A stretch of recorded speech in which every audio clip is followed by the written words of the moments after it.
The number of human trafficking cases in Saskatchewan has more than doubled over the last decade. And experts say victims are often groomed by someone that they have come to know and depend on. I'm Nicole Huck, and today on Blue Sky, we're going to learn what human trafficking looks like in Saskatchewan. We'll talk to an organization in Saskatoon that helps women and young people escaping sex trafficking and sexual exploitation. And we'll hear from the RCMP about the efforts they are doing to shut down human trafficking operations. If you have questions for our guest today, you can call 1-800-716-2221, or you can email bluesky@cbc.ca.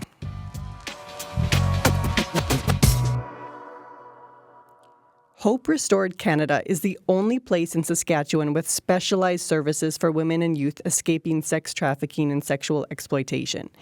And for more on what we need to know what that support looks like, we have the Executive Director, Kendra Mazer, in our Saskatoon studio. Kendra, welcome to Blue Sky.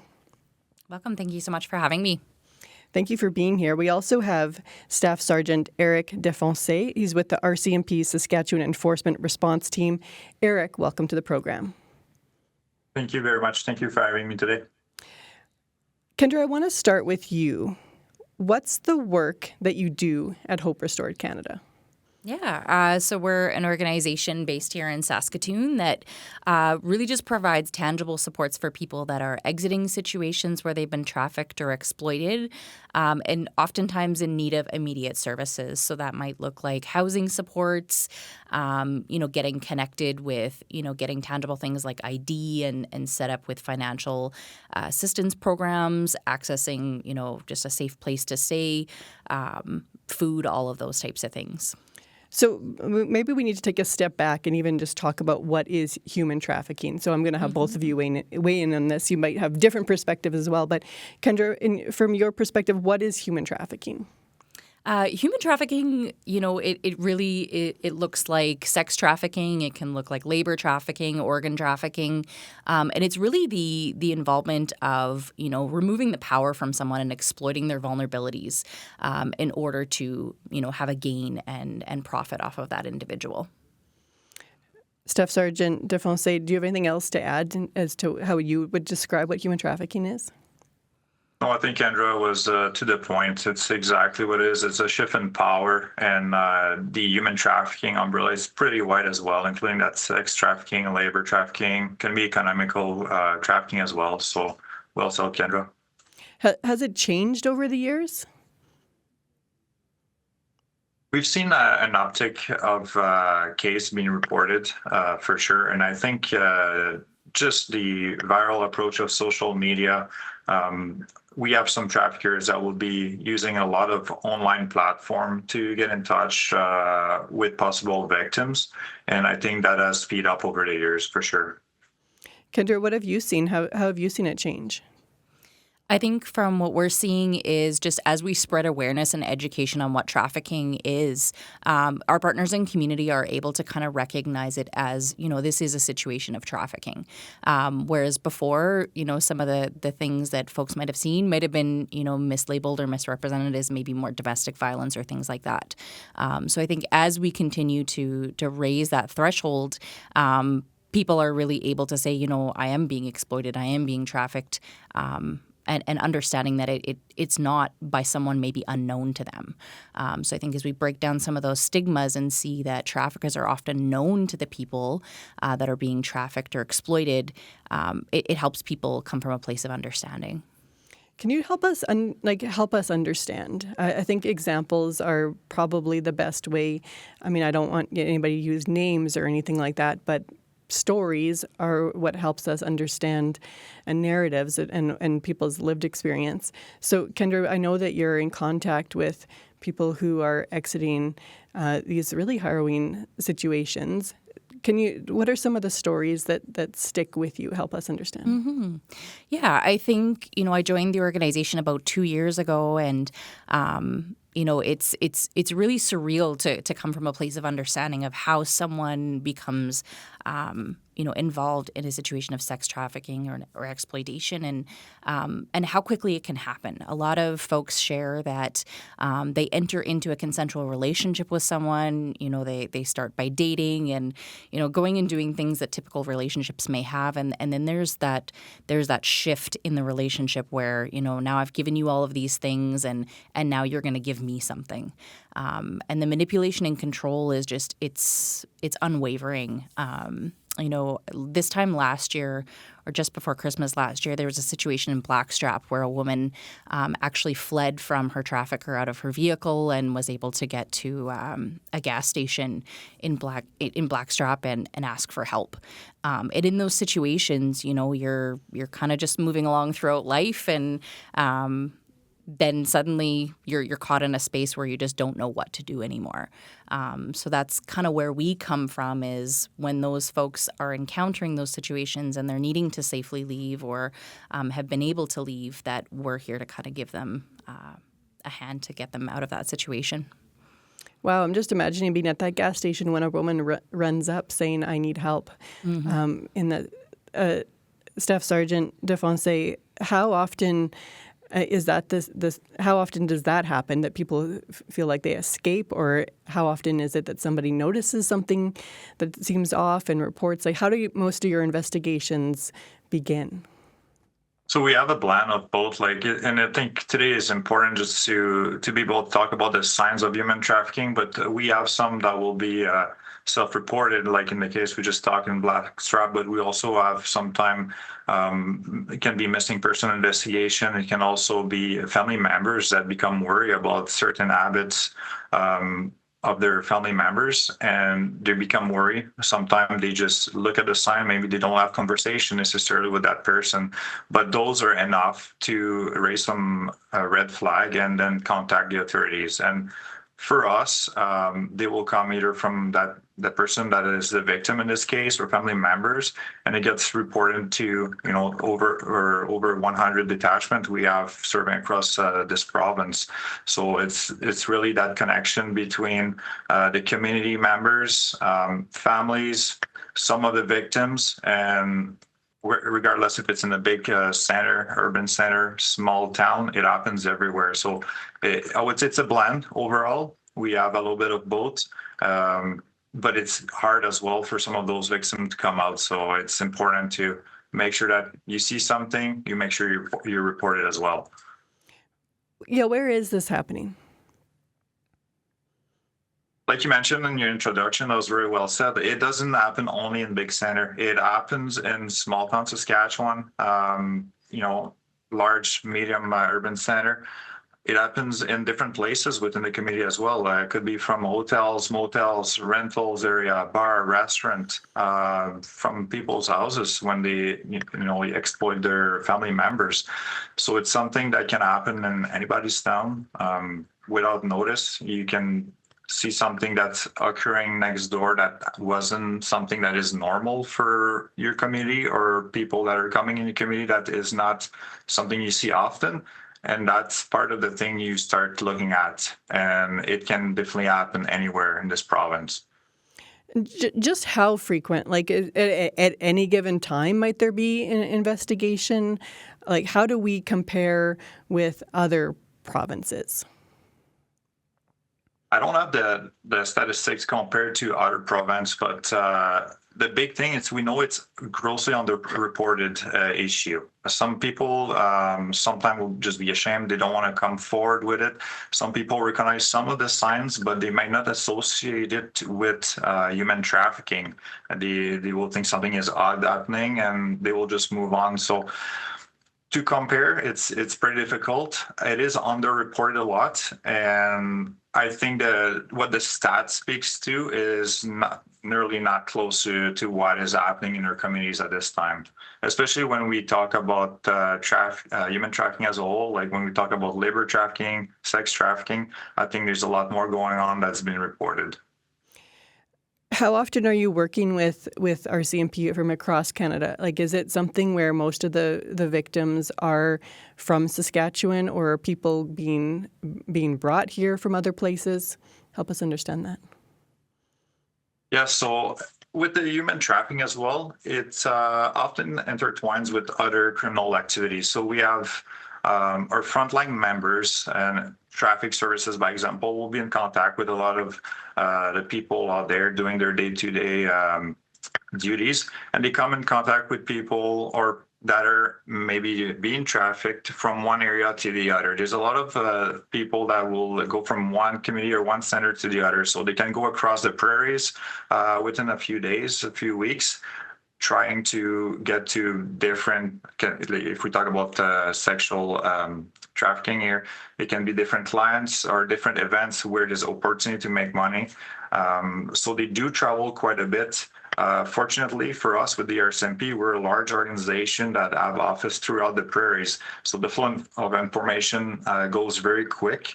Our Saskatchewan Enforcement Response Team is a specialized support unit that supports all our detachments across the province. And we have our own human trafficking and counter-exploitation unit, which as soon as one of those elements comes into place, that information will flow to us. So regardless if it happens in a jurisdiction in Alberta, Saskatchewan, Manitoba, it's something that will flow directly to us, and we can take steps very quickly because we know that people will be moving from communities to communities. Our goal is to ensure our victims' safety at all time. So if we get that information early on from our frontline detachments, very important for us so we can start tracking where that person's going to be. How can we help that victims to get out of this vicious circle? Yeah, are you more at risk if you're trying to leave? I think once you make that decision to leave, it's be able to have the support in place and know where to go. So again, the RCMP, regardless if you come across a patrol officer or you call your local detachment, you call 911. Those are all different means to do it. But there's also a certain amount of time that when you make the decision, you want to get out to make sure that you're not caught again in that circle and you're moving from another community. Maybe it will be harder to ask for resources. Maybe you don't have some contacts in that community. So yeah, to your point, I think as soon as that decision is made, that victim make contact, our goal is to get that victim out of that world as soon as possible and making sure that we're doing it with respect, that we have a trauma-enforced response to it, victim-centered, to make sure that they don't fall back in that situation again. And Kendra, that's probably where you come in. I'm wondering from the stories that you hear from the people that you've worked with, how did they get out? So a lot of the folks that we work with, they oftentimes say, I just got to a point where I just couldn't do it anymore. Or there was an opportunity, right? So maybe they had visited a healthcare facility and a nurse had maybe started asking some questions if they were presenting with with symptoms of physical abuse or, reoccurring STIs or things like that. When you're engaging with different systems, people often say, if there's anything that we can do to help you, we're here. And sometimes it just takes that right person saying, is there anything I can do for you, for a survivor to say, you know what, I'm being trafficked and I need support in getting out. And then those people in those systems are the one that really are the connectors to getting people help with those immediate needs. Because we all know if somebody's ready to leave a situation where they're being trafficked or exploited, if we don't have alternative spaces for them, it's not likely that they're going to be able to leave, right? The control that they have that their trafficker has over them, often they're managing where they live, how they have money, how they have food, maybe controlling drug supply, all of those things. So if you don't have a reasonable place to go when you're ready to leave, it will impact your ability to actually take that step forward. And in this province, where can people go?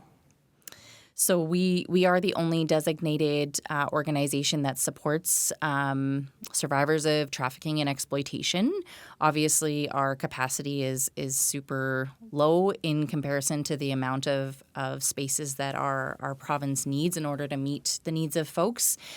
We work with a lot of partnering agencies to find immediate, shelter spaces or emergency housing, which are not ideal with someone that is leaving a situation of trafficking, because if we put them in a temporary space where they're not, maybe getting their needs met, they may just contact their trafficker and go back to that life right away.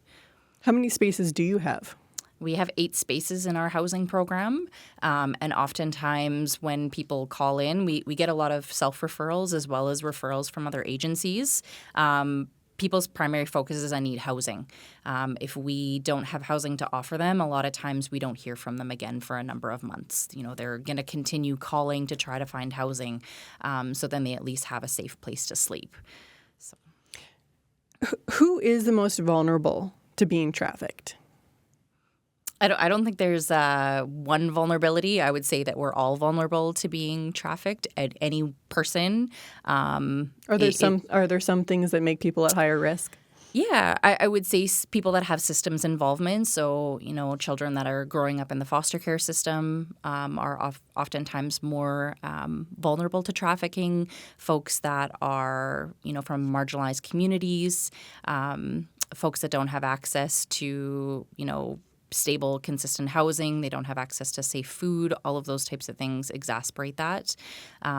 Folks that are, suffering with addictions, with mental health disorders, folks that are not able to get their needs met.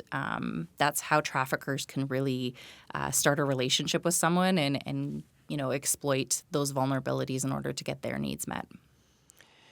I want to talk about like sex work and when it goes from something that can be a choice that people make to where it becomes something that's not something that someone chooses and it's something out of their control. I know that on your website you kind of speak to that evolution of maybe sex work that maybe starts as a choice and maybe it evolves. But let's talk about how sex work plays into this. Yeah, so I think that when we look at the sex industry and folks that are, potentially making a choice to work as a sex worker, there is a continuum of people that are within that, right? So it's people that are there out of choice, people that are there out of circumstance, so have really no other means in order to financially support themselves or anything like that. And then there's the coercion piece, and that's where we see traffickers really exist in is that coercion of, if you don't do this for me, then I am going to hurt your family or hurt your pets, or there's threats of violence towards that individual, and they really can't get out. So when we look at the folks that are working within the sex industry, obviously they are more vulnerable to being trafficked, right? You're already in a space where someone can gain control of you and exploit your vulnerabilities. And it can turn to maybe a consensual situation to a non-consensual situation very, very quickly. How old are people? Maybe I should ask, how young are people? Yeah, so the average age of entry based on, reported cases is 13 years of age. And, wow. A lot of people think that it's, often as it's portrayed in the movies of being abducted and taken and harbored and, all of those things. But a lot of times it's someone that's known to you and that has a developed relationship with you. And it evolves from, small acts of things, and then it grows into a situation of trafficking. Today on Blue Sky, we are talking about human trafficking and sexual exploitation. While it seems like something that might just happen in other countries or in big cities, the reality is that it's happening right here in our province. I'm Nicole Huck, and today I'm joined by Kendra Mazer. She's the Executive Director of Hope Restored Canada. She runs a centre in Saskatoon for people who have escaped sexual exploitation and trafficking and need a safe space to heal. And we're also joined by Staff Sergeant Eric Defonse. He's with the RCMP Saskatchewan Enforcement Response Teams. Staff Sergeant Defonse, you've been listening along for a little bit. Is there anything that stand out to you? Oh, and I think it's good because all the information that Canada's provided is also what we're trying to work with. So when she's talking about the signs and the people that are at risk, we're obviously on the same page at that level. So the working in collaboration with other agencies, being able to provide some of the needs to a victim post our investigation, that's really important to us.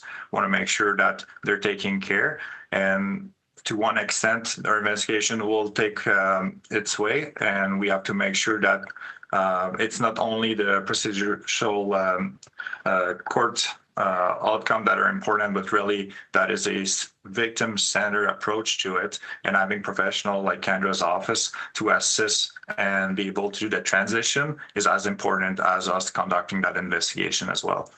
Today, it's all about public education, and it is an opportunity for people, if they have questions, to talk to you two who are working in the field. Amanda called in and she asked if people with brain injuries are more susceptible to getting trafficked, and she wanted Staff Sergeant Eric Defoncé to respond to that. Yeah, thank you for the question. It's not something that I can really speak on. I haven't had details in regards to that. If there's something on the medical level that will bring somebody with maybe vulnerabilities where they can be exploited from one of the traffickers, they see it, they see maybe some of those disabilities as a way to gain control over that person, I think they fall in that category as well. So I really think the traffickers are trying to be clever. They target people that they know they will be able to meet their needs. So regardless of that previous disability or not, it will really come down to those specific situations, see what is the need of that person at this moment, and they are potential victims in that case. Kendra? Yeah, I agree with what Staff Sergeant said. You know, a vulnerability, any vulnerability can be exploited, right? So if someone has a diminished capacity due to a brain injury, you know, I would definitely say that that's a vulnerability of someone that could be trafficked. If people do have questions, they can call 1-800-716-2221. You can email bluesky@cbc.ca. And I want to go back to that role of social media, because I think that escorts and sex work, a lot has changed as social media has evolved. And I'm wondering about the role of social media in human trafficking. So maybe, Kendra, I'll come to you first this time. Sure.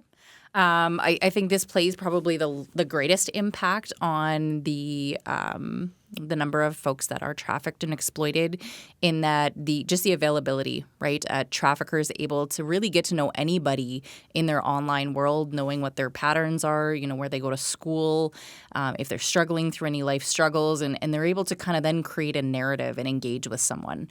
You can send someone a direct message on any of our social media platforms and just say, hey, I came across you online and wanted to just connect about this. You know, maybe they're going to lead them to believe that there's a story, that they have some sort of similarities or commonalities. And that's what then starts that luring and grooming luring process of, you know, a trafficker getting into a space so then they can actually get to a point where they're actually trafficking that individual.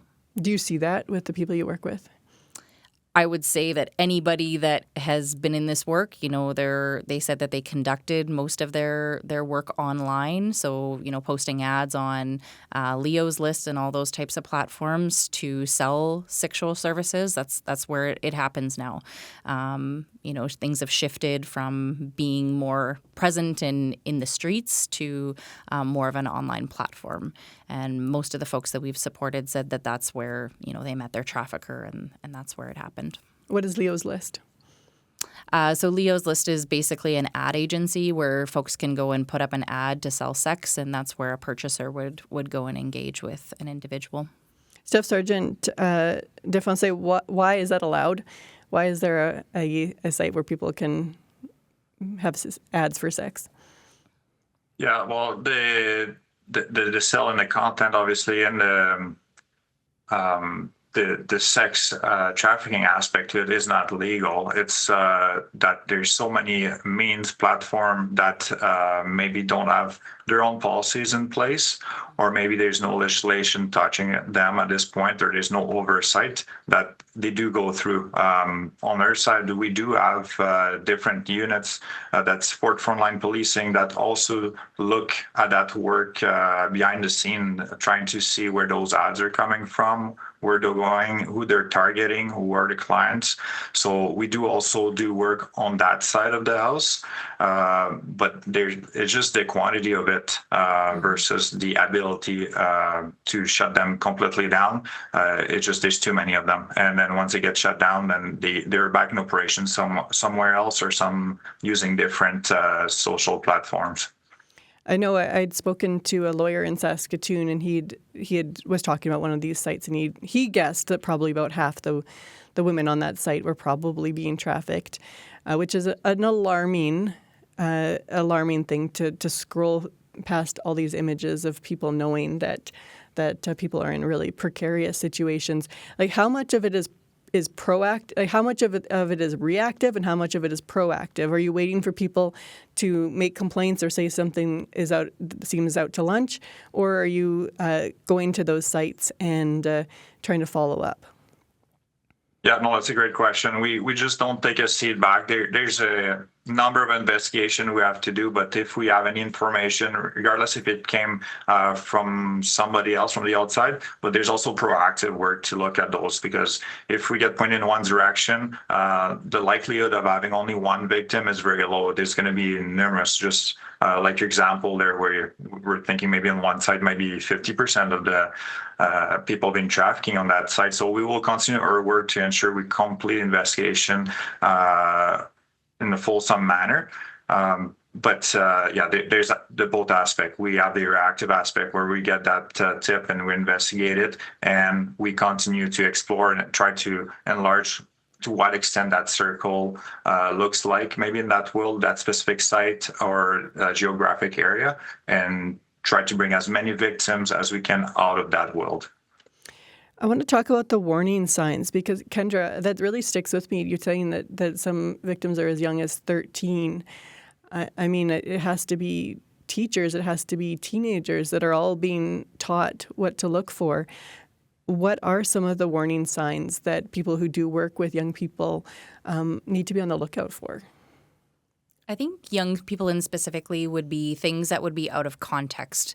So if you have a child that maybe is showing up with really expensive jewelry or bags, or suddenly has a strong interest in getting their nails done and their lashes done, but isn't able to kind of share where they're getting their financial means from, that could be an indicator that someone is providing them with the means to get those items.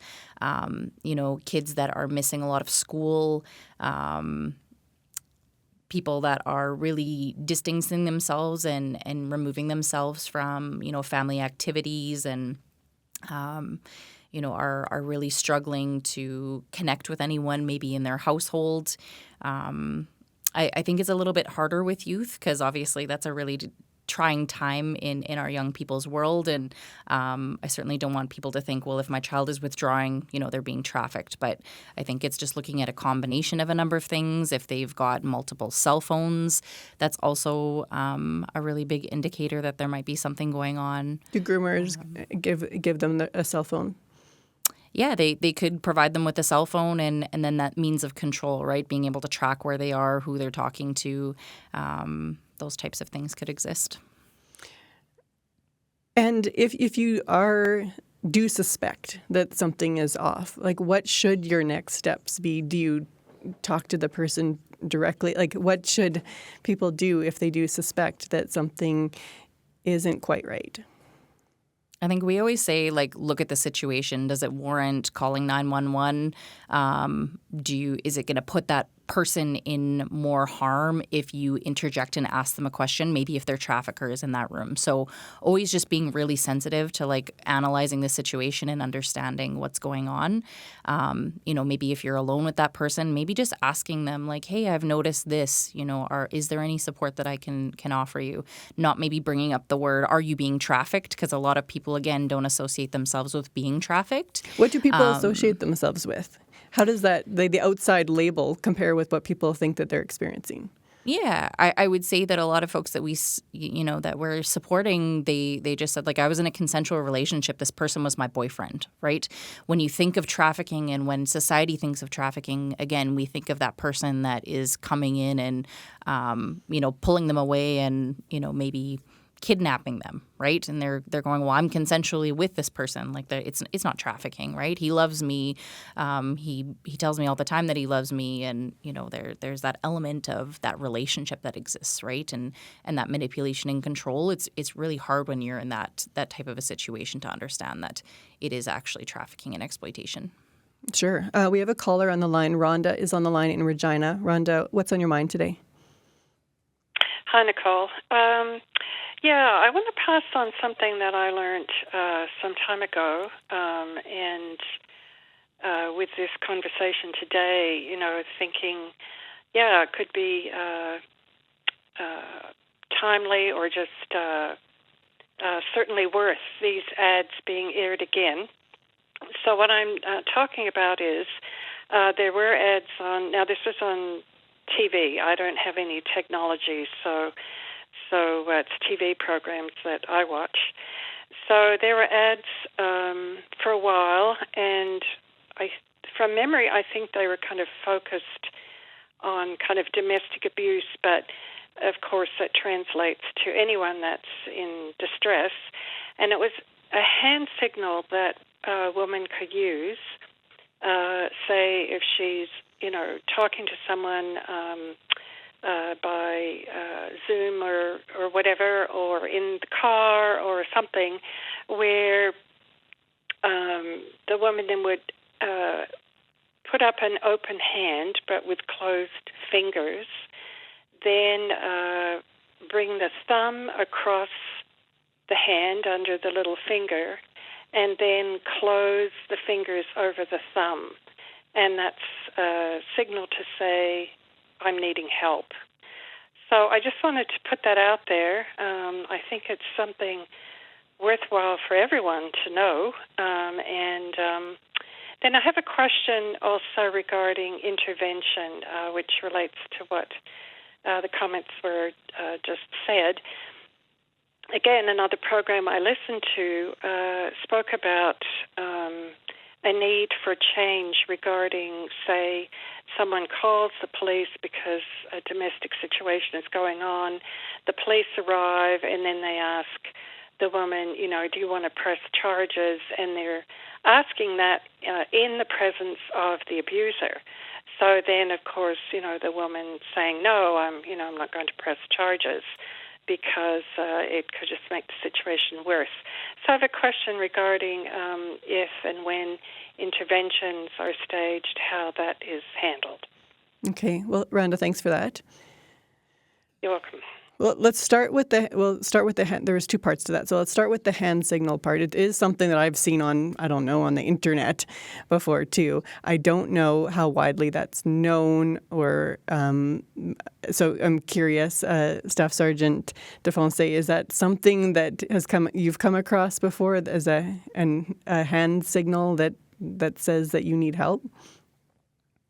For my part, I've seen awareness, just like most of us, maybe along those lines, but it's not something that I've personally seen on an investigation that we've came across. But again, I think it goes back to the messaging that if we suspect that someone is a victim of human trafficking, that we do take action to look at the details of what the situation looks like, vehicles they're getting in, who are they with, and then make those calls to the authorities. I think that's contacting your local RCMP. Doesn't always mean that you're gonna evolve into an investigation, but you can also connect with the patrols officer that are in your communities, or go to the detachment in person, or just pick up the phone and say, this is what I've noticed. Is there something to it?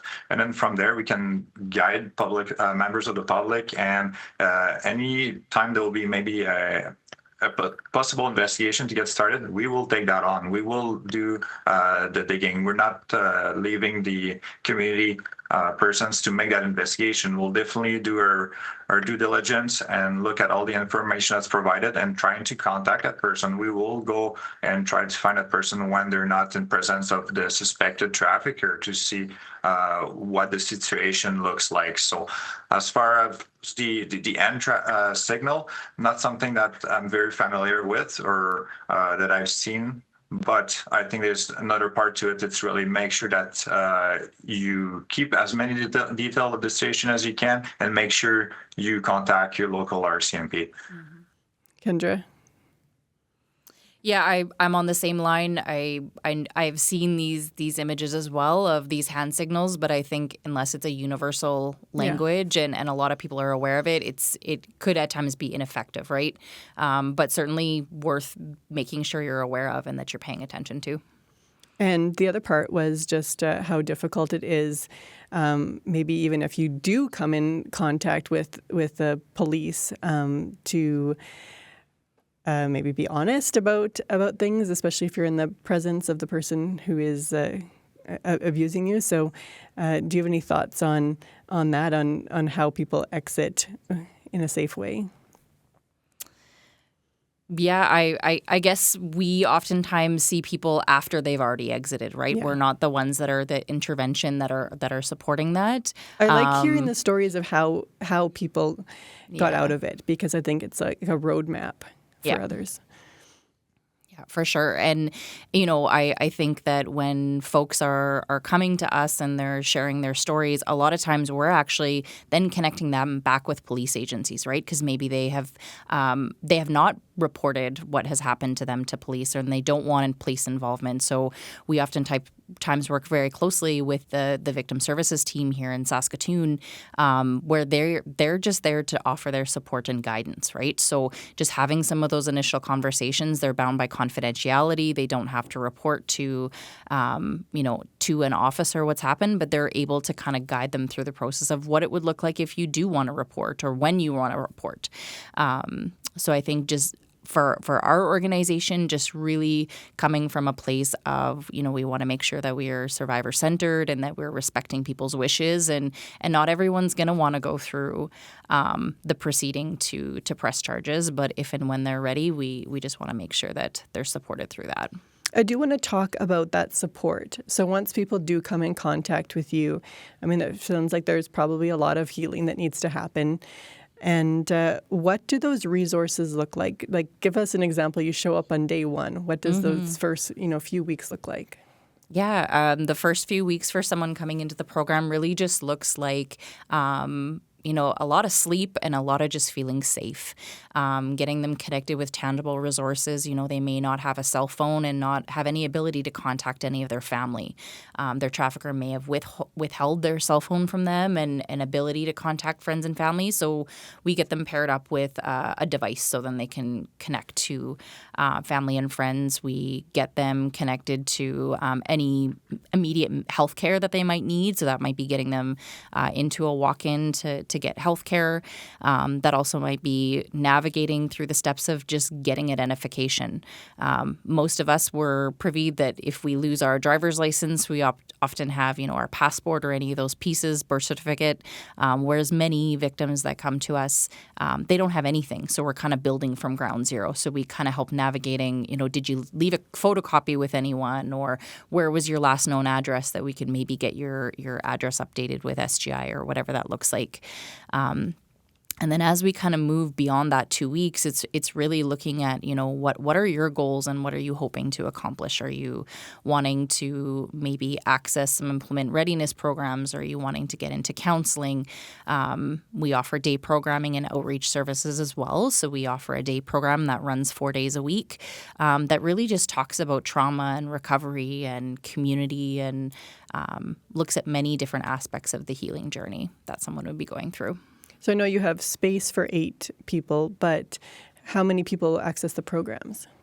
Yeah, so at present we have 20 people that are accessing our outreach services. So those are people that are housed independently but are accessing services and helping navigate systems, help getting connected with counselors, attending group therapy, all of those types of things.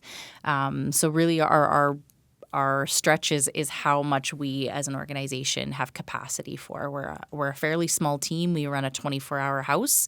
So there's 13 of us that do the work. So kind of when we're at capacity, then we just kind of have to say to folks like, hey, we'll get you on our list, we'll get you on our wait list, or we'll then refer out to other organizations as well that can offer some immediate counseling and things like that. That must be heartbreaking to have to take those calls when you're at capacity. Absolutely. How often might somebody go back?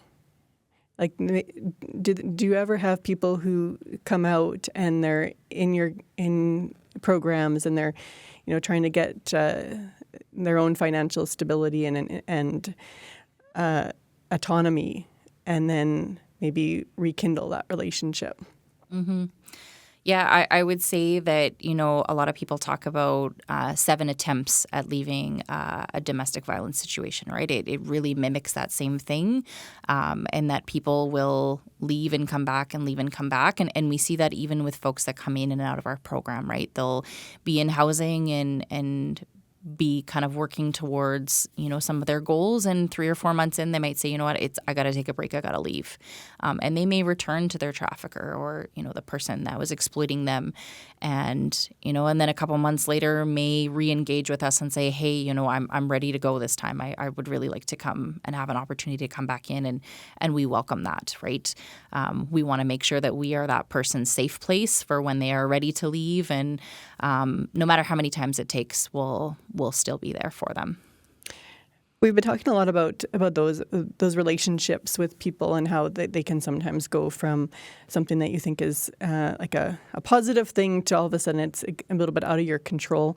But there's other situations too, especially ones that are tied to people who have maybe precarious immigration status. So, Staff Sergeant Defonse, I want to talk about. There was a pretty high-profile case in Saskatchewan in recent years, and there was even a Sask Party MLA who became aware of a woman, and they were concerned that she was in a bad situation. There was news coverage about how he tried to help her connect with resources. In that case, she was recruited from Bangladesh to work in rural Saskatchewan at restaurants. It was not being paid a minimum wage. Had to provide her employer with her bank card so he could dock her money. Anything more than $1,000 he took. How often do you see people with precarious immigration status being put in these situations? On the labor trafficking side of thing, of what I've observed, it's that we have people, again, same as the human trafficking as a whole, where some of the needs have to be met, and the traffickers will use anything for their means. Our traffickers are there to usually make money or get services out of somebody. So when we talk about the labor exploitation, something similar to that case, people feel trapped, that they don't have any exit out of this. So they stay and they will continue in that example to work and have those restrictions in place because they don't know what's going to be the extent of, let's say, the threat or what's going to be the status, maybe in that example with the immigration status. So same thing a little bit as the human trafficking. It's looking for those signs, making sure that if something kind of raises your awareness in your community and you say, something doesn't look right, it feels out of place, that's something that you need to consult. You need to let us know because, again, that's something that's prevalent in communities. I'm sure it's grossly underreported as well, but it's something that we don't hear as much either. So On the provincial side of things, they also have entity that are looking in some of that labor trafficking on the provincial side of things. When we look at the enforcement part of it, as soon as it fits the description of labor trafficking, we'll definitely be investigating it. And again, look at what is the extent of that specific network. How many victims can we get out safely out of that world, and make sure that we can do it in a human manner that's, again, victim-centered, but also make sure that the risk of going back in that situation is minimized. How often are you able to successfully charge someone with sex trafficking? I don't have exact numbers. At the end of the day, depending, and Kendra talked about it a little bit, some people don't necessarily want to go and provide all the information, but for us, the main goal really is that safety and security of that victim. So the charge is secondary to the well-being of our victims. And if we, just by talking to our victims, if we can bring other victims to light and getting them out of that circle, minimizing any retribution to them or making sure they're safe, and that's going to be our priority over getting one person charged. So there's still a case we do charge them. We go all the way to the extent, obviously, but we want to make sure that if it's a question of are we getting a conviction at all costs, or are we keeping the person safe, obviously we're going to ensure that our victim is safe. I know that that the province is trying to raise awareness last month, and there is a campaign educating hotels and motels about the signs of sex trafficking. There may be listeners right now who work in those industries. What should you be looking out if you do work in a hotel or motel? We can look at people that are doing all their transaction in cash, that don't have IDs with them, that the guests that are accompanying them to the motel hotel don't have IDs either, so they're not able to produce those upon request. It can be also where victims don't necessarily know which city or which town they're in. They appear confused. So those are the signs to look for. We can go back to having those expensive bags, nails, done lashes, and it doesn't really fit with the situation. It can be also a group of people sharing that same room, exhibiting the same signs. So that's another thing that people that are working in that industry need to be aware of. There's also a campaign that's done by the Hotel Association of Canada, and there's a national-wide campaign there that's called No Room for Trafficking that does educate hotel staff to recognize any signs of human trafficking. We're coming up. We have just a couple minutes left in the show. But Kendra, I'm just curious from you, like, do you have the funding that you need? What is funding like, and what do you need at this moment to be able to meet the need of the people that are reaching out to you? Well, funding is something we certainly always are struggling with, with not being able to have enough space to transition people out to, or enough space to transition people into.